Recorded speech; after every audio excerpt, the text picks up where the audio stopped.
Hi, I'm Matt. And I'm Betsy. And this is Guy Talks. Girl rolls her eyes.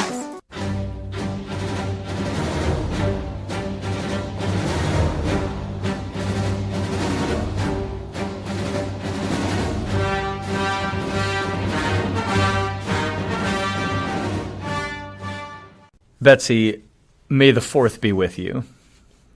Oh. I have to tell you, I am giddy about today's special episode. You don't have to tell me. I know.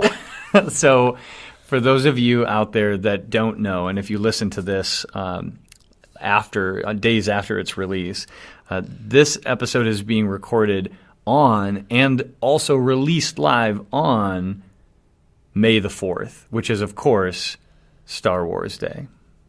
Thank you for wearing the special socks. Well, I got to gear up. My socks currently have a stormtrooper, really just a stormtrooper head. It could be a helmet. It's hard to tell if there's a head inside. I think it's a helmet. Yeah. The thing about stormtrooper helmets is you can't see inside them. So there may be a head in there, maybe not. It could be a decapitated stormtrooper. It could be. Right? Aren't stormtroopers the good guys? No. Oh. No.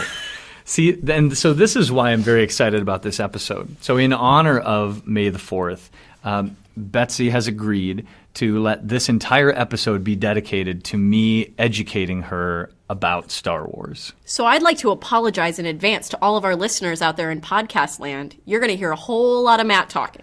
I don't think this is something that we need to apologize for. This is a podcast, so people literally tuned in to hear us talking. Well, they usually tune in to hear me talking. And in this case, I don't have a whole heck of a lot to add. That's true. Well, except your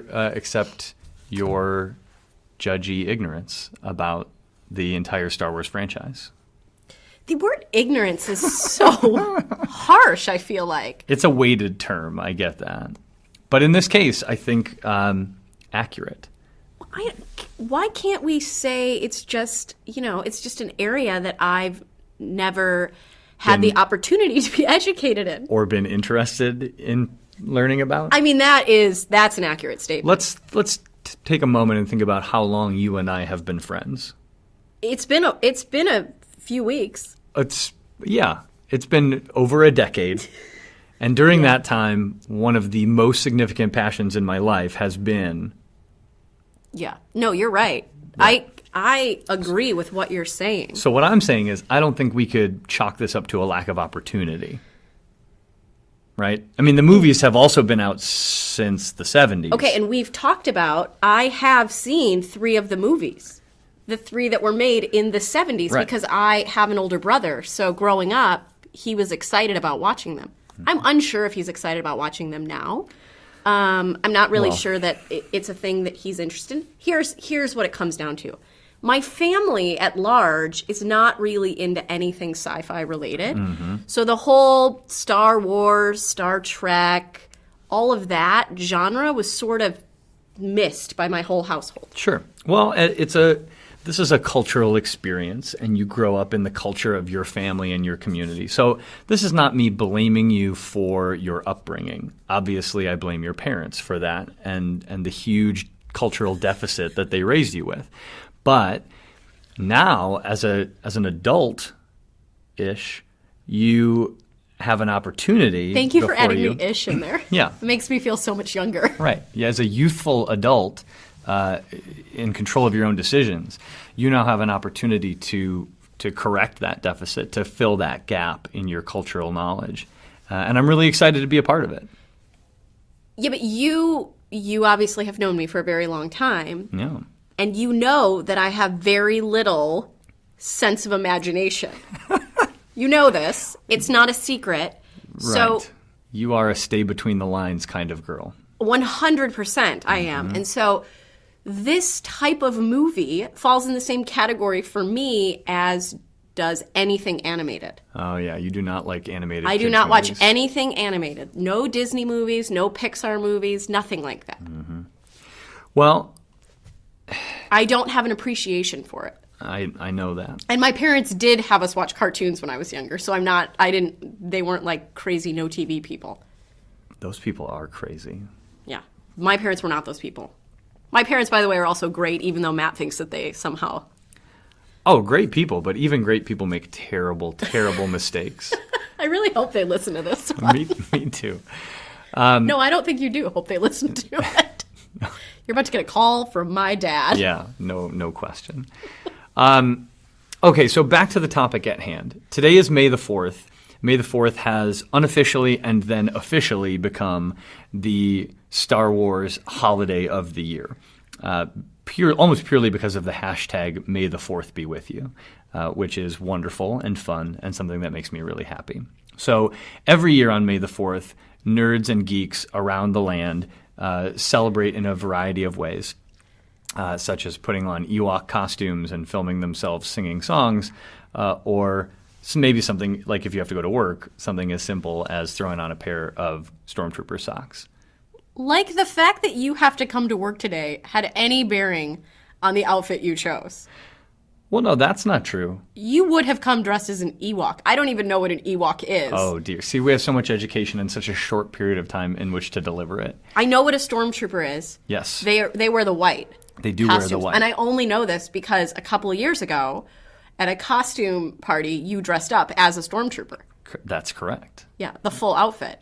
Yeah. I dressed up as Princess Leia. You did. Yeah, that's Who true. is a person that you know I from know. the movies because I know. you saw the original 3. Yes, I know who Princess Leia is. So here's the thing. I don't expect that in the brief time that we have together on this podcast that I can give you all a comprehensive body of Star Wars knowledge. That would be ridiculous. Well, and I'm also praying that you don't even try. Right. It would be ludicrous of me to attempt. So instead, what I think is a good approach here is to try to equip you with sort of conversational Star Wars. Right. So in the same way that if you were about to take a vacation to Japan, you wouldn't put years into learning and becoming fluent in both reading and writing Japanese. You would just learn conversational Japanese for travel. You know, right? things like, I like cheese. Where's the bathroom? Right. Those standards, those The standards, phrases I often use. like I like cheese. Yeah. Those important I do like cheese. vacation standards. Yeah, it's important for me to get a good piece of cheese when I go places. So my objective here is to prepare you for those moments where you will find yourself in a conversation with a geek and this topic will come up. I don't want you to embarrass yourself like you did earlier today in the office when you asked me if the split finger salute that Leonard Nimoy created was a Star Wars thing. That could literally be a excuse deal me. breaker on a first date. Okay, first of all, I asked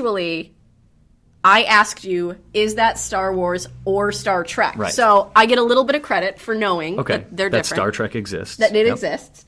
And secondly, I actually think your ulterior motive in all of this is to ensure that should I go out on a date with a man who's interested in these types of things, I don't screw it up because you want me to end up with someone that you can talk to this about. Yes. So really, this has very little to do with me, Betsy, your friend, but it has a lot more to do with me, Betsy, the person that you're going to know for many years of your life, and you're hoping I find a life partner that can, be friends with you and talk the talk. Right. Well, like many decisions in my life, this one is purely selfish.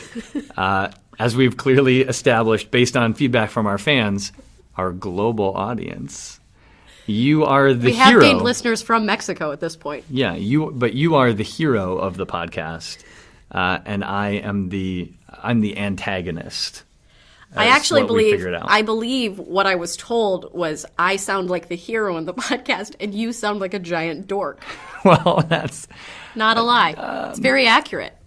I'm a lot less dork than I am geek. We are actually gonna have this as a topic on the podcast. The That's good. difference between dorks, nerds, and geeks. We'll cover Because that another you time, are yeah. also very passionate about that, and I am none of the three. So Well, all right, we'll come back around to that. We need to save that. That's We a need different to save podcast. that, yeah. So let's get into conversational Star Wars just a little bit. So the first thing that I think it's important for you to know, probably this is the most important element for Star Wars fans across all the movies, which is that we all agree, without exception, that Jar Jar sucks. Now, That's going to be important. That's really hard for me because we have a friend whose last name is Jar, and we call her Joe Jar, and so that's what I'm thinking in my head. And she does not suck, not even a little. She's great, but she's not Jar Jar. So Jar Jar. Okay. So you haven't seen the newer movies. I did. Now that I'm sitting here thinking about this, I actually did see a few minutes of one of them because Chris Pine was in it. Oh, God. Oh, God. That's- No. We're going to get so much angry email about this. That's from Star geeks. Trek, isn't it? Yes, that's Star Trek. Now that I just said that out Okay. loud, I remember the outfit. Oh, dear. So now you hear what I'm dealing with. We are literally starting from scratch here. So without getting too much background. I just want you to know that I'm crying a little bit. No, as I I'm know. I'm laughing. watching it. I'm watching you lose it. Oh, my God. Wrong movie. Yeah, Like, seriously. that was painful. Are you a little proud of me that I watched a few minutes of Star Trek? I mean, that makes me happy, but Yeah. also deeply saddens me. Why? You love Star Trek. Well, yes, I know, but it deeply saddens me that number one, you confused it with Star Wars, and number two, you only watched a few minutes of it. How did you start the new Star Trek movie and not watch it all the way through? It was really good. Well, because I often fall asleep during movies. So sometimes I'm watching a movie, I have a glass of wine. I don't know, about 7 minutes in, I'm done. Yeah, 7 minutes. That's a big glass. All right, so Jar Jar. Jar Jar. This is important because Jar We Jar. all hate Jar Jar. All of us, we hate that character. And I don't know if George Lucas, the creator of Star Wars. I know who George Lucas Okay. is. I know who George Lucas I don't know if he has. I don't know if he's come around and admitted yet that Jar Jar was a big mistake. He's a proud guy. Well, But and he has reason to be proud. absolutely, he's created a lot of amazing things. The one thing that we all agree he created that was really poor was Jar Jar. So Jar Jar was a character. And what is Jar Jar? That's a great question. Jar Jar is a character that was introduced to the franchise in Episode 1, which was the first of the new version of the movie, or the new episodes of the movies. Right, because the movies that I've seen that were made in the 70s are not they don't start with number 1. Right. Return of the Jedi, Empire Strikes Back. And A New Hope. And you just went in opposite order, which is fine. Okay. But Aren't you impressed I remembered am. their That names? was really we good. had them on VHS tape. Which was the best way to see them for and, the first and time. the only way in the 80s Definitely. to see them. On a tiny TV in your uncle's basement. That's the way to see No, it. just in my parents' living room. That's fine too. Okay. Yeah, that works. So, obviously, the eldest of the three movies, which were the originals, followed the life of Luke Skywalker, Right. the adult life of Right. Luke Skywalker. Who was played by Harrison Ford. No. Oh dear. Okay. That's Indiana Jones. So many. Okay, Harrison Ford is in these movies. Oh, He is in these movies, yes, and he was also Indiana Jones. But in the Star Wars, we're not really going to air this episode. are we? oh, absolutely, we are. I've lost Yes. all street cred. Yeah, there was not much to begin with, but yes, what little you had is gone. I think you might just need to give up the dream of me marrying someone who's intelligent in this area. We're gonna get you there. Don't worry. You just need some basics. Okay, all right. So let's just correct this first. So Harrison Ford played the role of Han Solo. Han Solo, Han yes. Solo, who fell in love and eventually married Princess Leia. Leia. Okay, Right. I got it. Who was Carrie Fisher? Who was played by Carrie Fisher. Princess Leia is the, at first not known, but eventually discovered sister of Luke Skywalker. Oh. Luke Skywalker played by Mark Hamill. Mark Hamill. Okay. Right. So all of this is to get you to episode Wait, but 1. Darth Vader is Luke Skywalker's father Spoiler alert. because it Yes. says, Luke, I am your father. That was really well done. That you. was good. So that means Darth Vader is also Princess Leia's father? True. See, we're having a lot of discoveries. This is fun. These are all the fun discoveries that fans of the movies got to have as they were watching them. But because you don't remember the movies at all, you're getting to experience that joy again right now, in this moment. Right. This is really This good. is so mind-blowing. This is like the most fun I've had in the last, what has it been, like 12 minutes? It's been roughly 12 minutes, 12 and you're minutes. still hanging in there. I'm proud of here. you. So, while episodes 4, 5, and 6, which you have seen, follow the adult life of Luke Skywalker as he rises in power to challenge his father, Darth Vader, Okay. and cast down the evil empire. Okay. The first, quote unquote, first 3 movies, or the prequels, as they're often referred to, or the crappy ones, as they're sometimes referred to, but not by everybody. Oh. Episodes 1, 2, and 3 follow largely the life of Obi-Wan Kenobi, who. Do you know Obi-Wan Kenobi? No. Okay, so I don't, but that's quite the name. In the original 3 movies, Is that a person? That's a human. Yeah. Oh, okay. Right. So in the original 3 movies, Obi-Wan Kenobi was played by Sir Alec Guinness. He was a I'm familiar. very talented British actor. Yeah. Yes. So he's the old man in the desert that Luke meets in the first movie, who gives him this lightsaber and begins to teach him how to be a Jedi. In the episodes 1 through 3, Obi-Wan Kenobi is a young man, and they've just discovered Anakin Skywalker. Now, Anakin Skywalker Is related to Luke is Skywalker. related to Luke Skywalker directly because he is Luke Skywalker's father, who will later become Darth Vader. Darth Vader. Right. Okay. So they All meet right. Anakin as a little kid, discover that he has these incredible Jedi powers, start to mentor him in the same way that Obi-Wan will later mentor Luke. Can I ask a quick question? You may. Now, being a Jedi, is that like... I'm almost nervous to ask the question, Oh, mostly right. because This is a safe place. you're already smiling. It is not a safe place. You're recording me right now. This, ladies and gentlemen, this is unscripted. We're in case, the, we're for in the some trust reason, tree right now. In case for some reason you were under the illusion that anything we've done is scripted, let me go ahead and say that is entirely inaccurate. Right. Zero scripting. It's literally us just talking to each other. Is being a Jedi I don't even know. Is it a choice that someone makes, or is it like they're born into it and they have special powers, or is it like a club they choose to join? So this is actually a really insightful question, and I'm glad you asked it. Well, so this because is something you said that Anakin Skywalker had special powers as a Jedi. Right. Was he born that way, or was he like given those powers? So this is a really insightful question, and one that Star Wars geeks talk about a lot. So there are the answer is yes. Both of those things are true, because I don't like that answer. Well, there's 2 parallel aspects of being a Jedi. So first of all, there is some inborn potential required to be a Jedi. Now, Yoda and other Jedi Masters would tell you that the Force flows through all of us, so we all have some ability to manipulate or work with the Force, right? It takes a certain kind of training. So even someone with very little Force sensitivity, You take this so seriously. that's because this is This is a movie, right? this is one of the worlds in which I have chosen to live. Okay, and this This is wow. clearly not the world we became friends in. We're learning a lot about each other. I've never quite said it that way, but that is a truth about me. Anyway, so It's actually scary. Does your wife know? oh yes, And she's okay with it. I married geek tolerant. It's very weird because she's so normal. normal-ish. Yeah. Well, yeah, that's true. Surface normal. You're right. She's a closet geek. She's got some quirks. Yeah. So certain people are born with higher levels of Force sensitivity. In other words, they can both feel and manipulate the Force more strongly than quote unquote regular people can. Commoners. They're very talented in that way.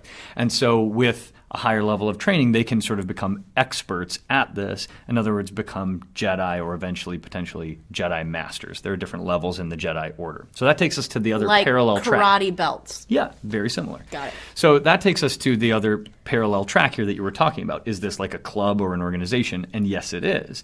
So in the first 3 movies, historically, the Jedi Order has been this group of Jedi who work together, collaborate. They have a system of education to train new Jedi. They are essentially like a peacekeeping force in the galaxy, so they operate a little bit like the UN in some ways. They kind of swoop in and mediate conflict and help protect people who are in need, things like that. And so the Jedi Order is led by the Jedi Council, who are a group of Jedi Masters with a lot of experience and wisdom that sort of guide the organization.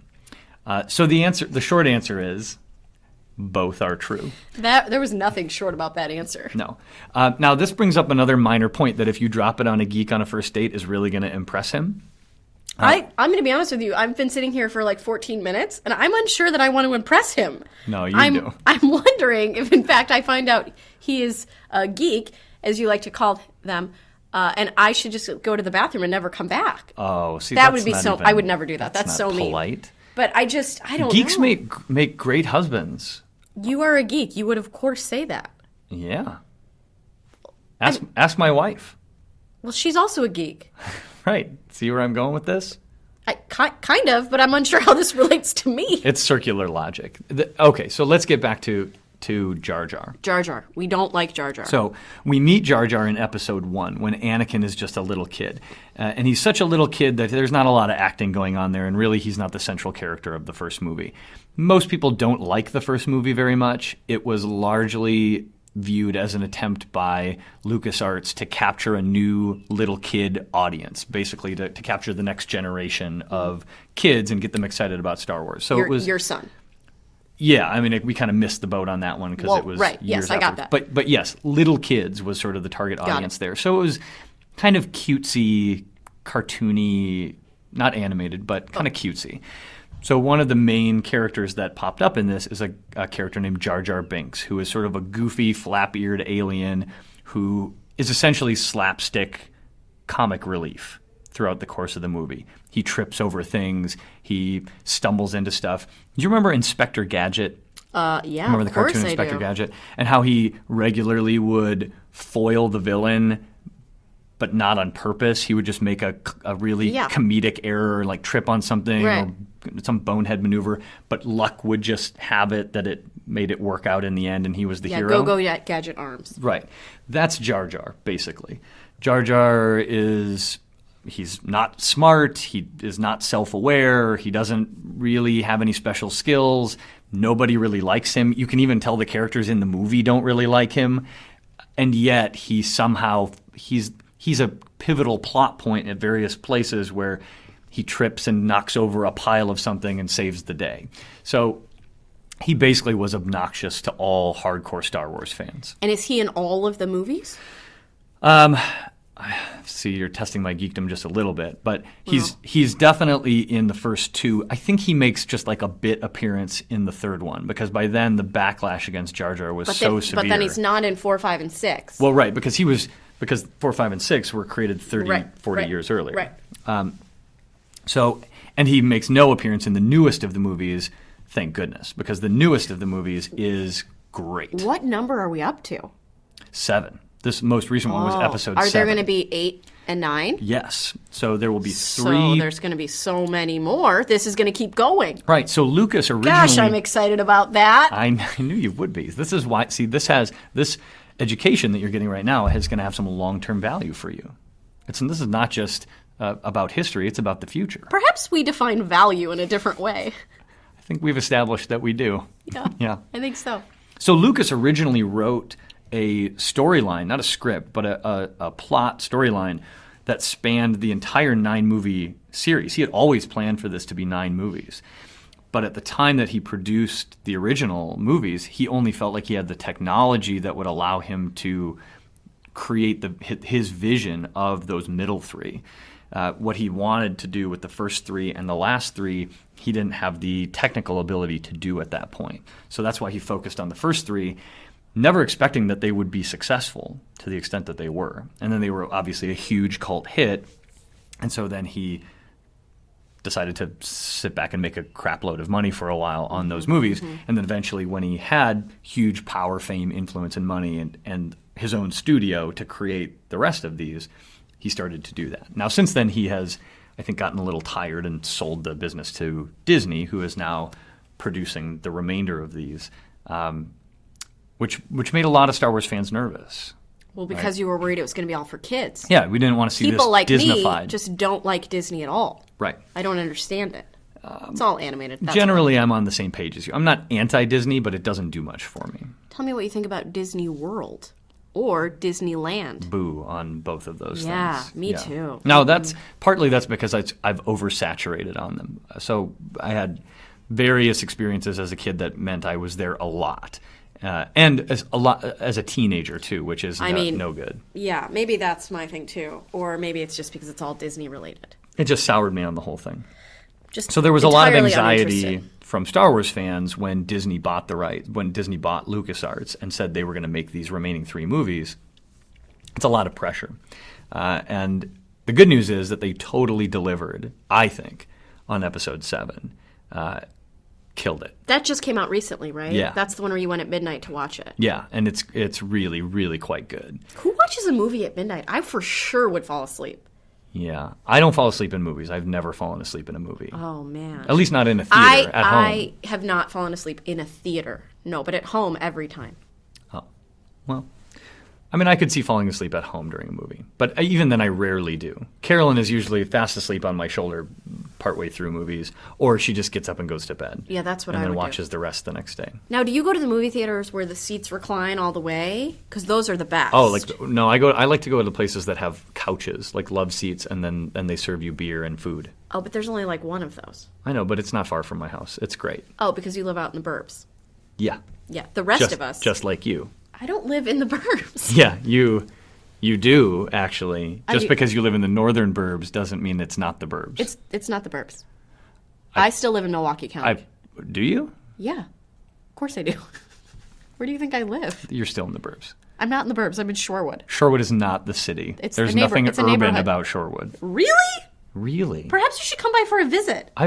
I used to spend it. Okay, I've been to Shorewood, and that's not what this episode is about. So stop trying to derail it. I was doing pretty good there. That was a nice attempt, but Yeah. I saw right through you. So Jar Jar, we've cleared that up. We hate Jar Jar. You've learned about the Jedi Order and what it means to be a Jedi a little bit. Yes. We've talked about the major characters, some of the major characters. You at least know the key relationships. Yes. Okay. So something else that we should spend a little time talking about is Ewoks. So what is an Ewok? do you remember the third of the original movies? No. Return of the Jedi. I remember the name. Okay. So in Return of the Jedi, a lot of that movie is set on the forest moon of Endor. And the forest moon of Endor is populated by very short, furry creatures that look essentially like walking teddy bears. And these are called Ewoks. And the Ewoks are sort of a primitive tribe of friendly, cuddly little dudes. And they sort of mistakenly capture C-3PO and R2-D2. Oh, I know those names. One of those is like the little trash can guy, right? That's right. The half dome. R2-D2, who R2-D2. communicates only in beeps and whirs. And what is the other one called? C-3PO. Is that like the metal man? Yeah, he's the golden... Yes. I remember this because my brother used to have, I think, bed sheets when he was little that had like little Absolutely. images Star on Wars them. bed sheets. Classic. Yeah. So C-3PO is the protocol droid. He's the one that constantly talks, and he's got a little bit of... he's a little nebbish, let's say. He's sort of the flighty... maybe nebbish is not the right word. Anyway, I like that C-3PO you just used the word nebbish. I've been wanting to use it for a long time on the podcast for Actually, two just- episodes now. I've been Actually, wanting. just in life, you like to use. And in general, yeah. Anyway, so these two have sort of an unlikely friendship. They're sort of the odd couple part of Star Wars, and they're constantly buzzing around, stirring up trouble intentionally or unintentionally. So they are unintentionally captured by Ewoks who believe that C-3PO is some sort of god or idol because he's a big golden Oh, yeah. dude. All right. So this ends up working out greatly in the favor of the rebels because the Empire is coming to destroy their secret base on this forest moon. Or, sorry, I'm getting this a little backwards. Rather, the rebels are trying It's to okay. destroy... I'm not really following anyway. The rebels are trying to destroy the Empire's base, which houses the... Anyway, so the Ewoks are... they are a source of some conflict. Not as much as Jar Jar. I thought you just said they were furry, cozy little guys. Well, they are, but I mean among Star Wars fans, they're a source of some conflict because they were very cute. And so there are some Star Wars fans who would like the movies to be more like this most recent Episode 7, a little more dark and hard-hitting, gritty kinds of movies. And this was, like the Ewoks sing a song at the end. There's basically like a forest bonfire party, and everybody's singing. And they're adorable. And there are some really that does sound funny adorable. parts. Yeah, it sounds charming. It is. It is charming. And so that's the way that some Star Wars fans perceive it, the Ewoks being a charming addition to what a lot of people think is one of the best movies in the series. And some take issue with the Ewoks and The mean ones? Yeah, the mean Star Wars fans are not big fans of it. Yeah, it sounds like it.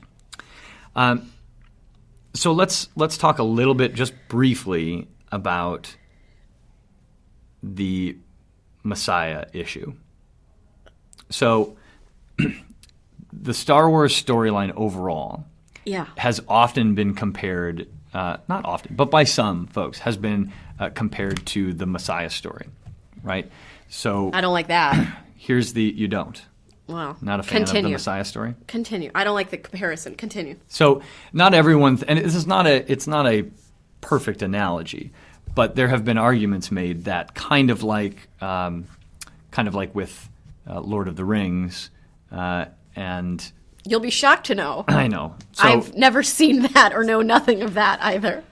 So, Lord of the Rings, a series written by J.R.R. Tolkien, who was a famous Christian author as well. Yes. There are some aspects of that storyline that also have sort of a messianic angle to them, where people are coming back from beyond the grave to save the world, and they're sacrificing themselves for the good of many, and this kind of angle. Okay. And this is not an uncommon story trope. I mean, you're going to see this in a lot of movies and books and things like that. Correct. The Messiah story is a powerful story.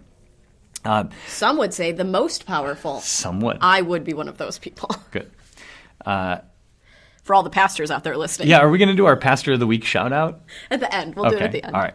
So some people say that Star Wars itself has this story arc going on within it, right? Because Luke Skywalker, unknown small-town farm boy, grows up to I didn't challenge... know he was a farm boy. Yeah, farm boy. Oh, that's charming. Moisture farmer. So he farms water? Yeah. So He's they live a water farmer. They live on a desert planet, and so they have fields of evaporators that pull moisture out of the air, and then they sell the water. Moisture farmers. Oh. Yeah. Well, I mean, it's a hard scrabble life. You got to make a life somehow. Yeah. Uncle Owen and Aunt Beru. That's who he lived with. Aunt Beru. Beru, yeah. Also, you say aunt. I say aunt, but Aunt Beru sounds much fancier. Some of us say it right. Yeah, I do. You're right. You are correct. There's no ringing the bell on this one. So he grows up, challenges his dad, but sort of the pivotal character in all of these movies is not Luke Skywalker. It's Anakin Skywalker, or Darth Vader. Darth Vader.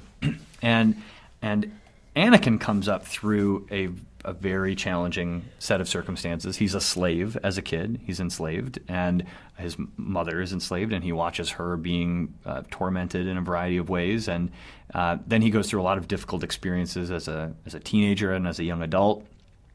Falls in love, sees her killed, and feels betrayed in a variety of ways, and he strikes back and becomes very evil and does a lot of really terrible things. And wears black. It's good symbolism. Really is. But in the original movies, when we actually see him as the evil character, towards the end, in the final sort of climactic battle, he sacrifices himself to save his son, gives up his own life to help his son win a victory for the galaxy and basically rid the galaxy of this great evil. And then, in a way, comes back to life. So all Jedi who are very powerful sort of come back as ghost Jedi. So they're like cats. They're a lot like cats in that way. They have more than one life. Okay, Sarah, I wasn't following you. I wasn't sure if you have like ghost cats following you around. No, I don't have any cats following me around. That's really good. So there's some of these tie-ins. Now, again, this connection is very loose.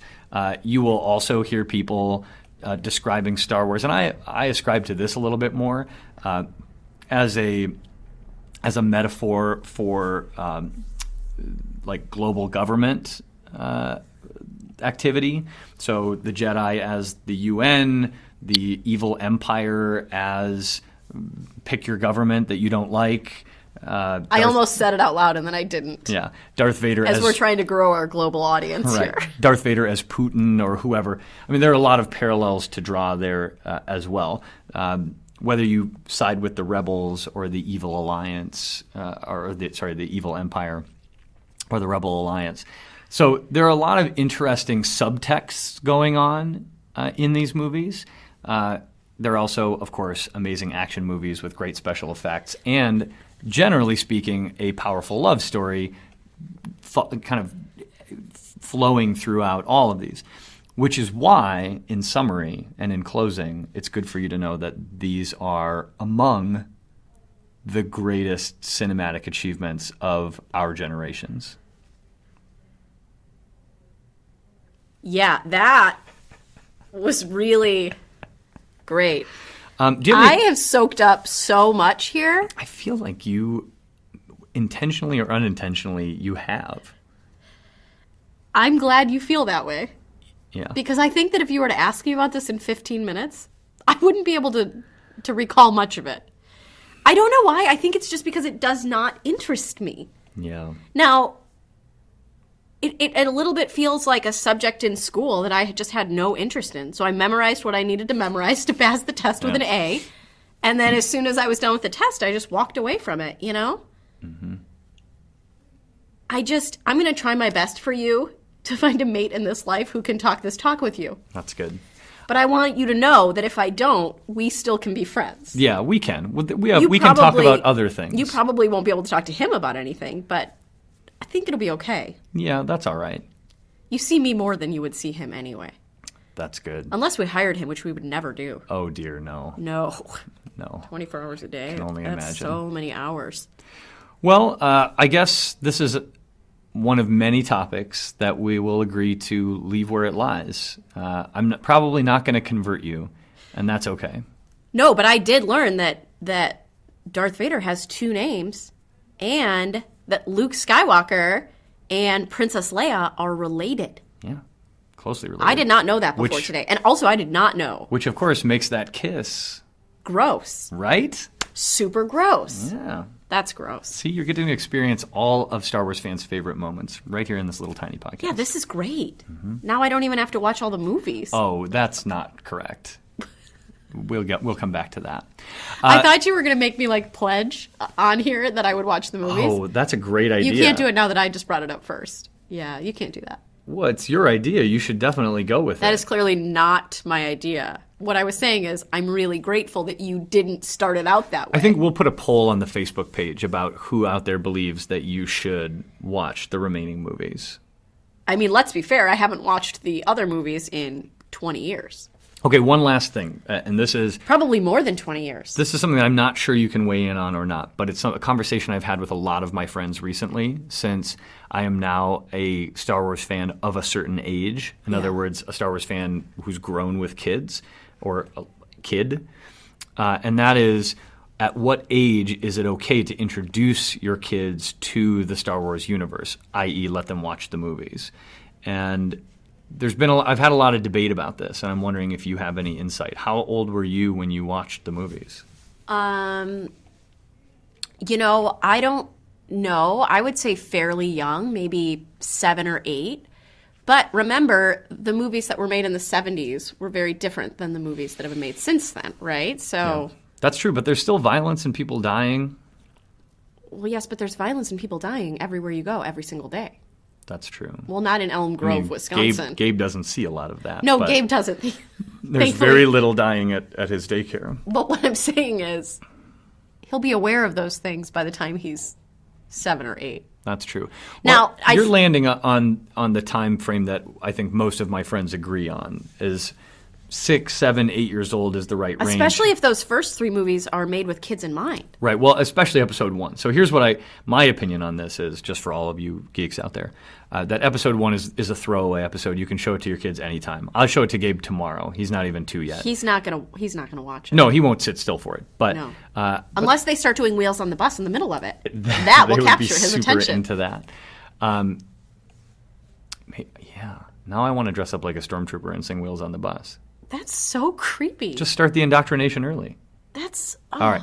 Anyway, so that's a throwaway one. But episode 2 and 3 and episode 7, so all the other new ones, are actually fairly dark and even scary. Like, I could definitely see episode 3, where Anakin murders children, being something that I wouldn't want a young kid to watch until he's old enough to sit down and have a conversation with me about it. Well, knowing that Gabe is your son, he's probably ready to sit down and have a deep, in-depth conversation tomorrow.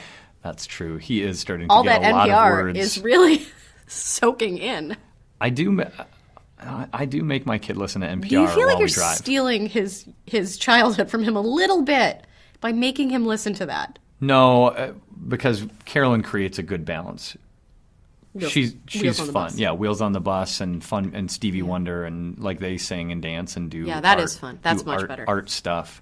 So Art stuff. I'm just on the other pole. I'm the one who's going to make sure that he uses words like nebbish. And plays chess. Oh, I hope he plays chess.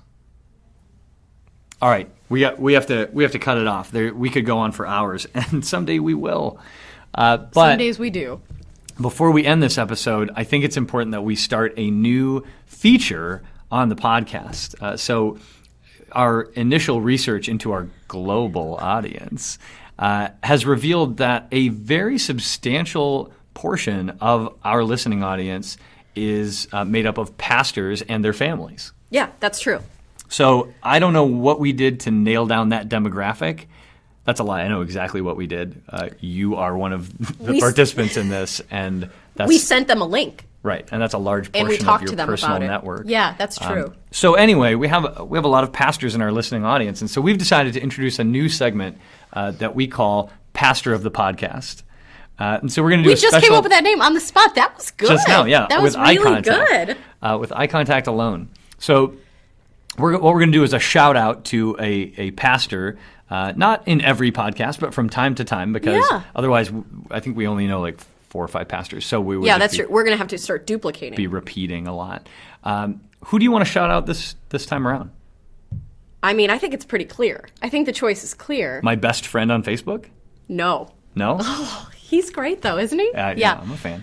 He for sure can be a shout out one week. Yeah, we'll save it. I'm vacillating between 2 pastors at this point, both of whom I've talked to in the last week, both of who've listened to our podcast. As probably is now obvious to everyone listening, we have no criteria for this. We're literally 0. creating it as we go. 0. So I need you to go with your gut on this one. Who is our first ever pastor of the podcast? Our first ever pastor of the podcast is Pastor Ryan. Yeah. Pastor Ryan is going to win, and his wife, Gina, who both listened to our podcasts. Shared award. Nice. Shared award. Yeah, I mean, I think it's important that you share the award. Oh, I agree. They're a team. They are one in the eyes of the Lord. They are. But they were both really great while they were listening to the podcast. Gina was sending really supportive text messages to me. Ryan was doing the same thing and also offering us some feedback, which was really helpful. And We do appreciate feedback. We do really like feedback. Especially when it's actionable feedback that we can really use to change and improve, like Matt is a big dork. And Betsy sounds like the hero of the podcast. That's why in the next podcast, we will be choosing a topic that makes Betsy sound bad. Which there isn't one, so good luck with that. I'm going to put my Basically, thinking cap on. what I'm saying is if you'd like to be the next pastor of the podcast, you should send positive feedback about me to me. And you can say whatever you want about Matt. I can go ahead and can turn that around for you so that it still sounds better about me.